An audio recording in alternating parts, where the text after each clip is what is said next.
I'm not going to make you wait to see the championship deck for anyone who missed it somehow. It was all over social media. It was been all over the place. But Derek took home the Golden Gauntlet completely undefeated throughout the tournament, playing, of all decks, a bounce deck, in which I think the newest card is Toxin, which came out like 6 months ago. This is an extraordinarily powerful list, but it is a really interesting one. For this list, you're going to need Hitmonkey and Nico Minoru.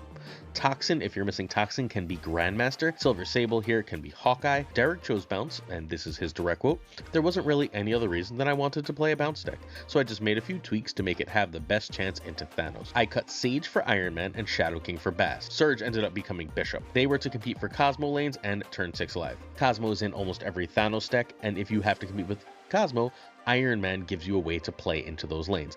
Bast giving your cards 3 power to base really does help with that as well. Meanwhile, to stop Alive, you need to at least compete for Prio, and you need to get enough power out early to do so. Iron Man offers you both of those things. Bast giving power to your earlier plays offers that as well. This deck is very weak into combo. This just straight up dies to negative. Anything that puts up just more points than this, like a bounce move list, anything that's trying to combo off major points, puts up more points than Derek's list. However, with 40 to 50% of the field being Thanos, he didn't have to worry about that.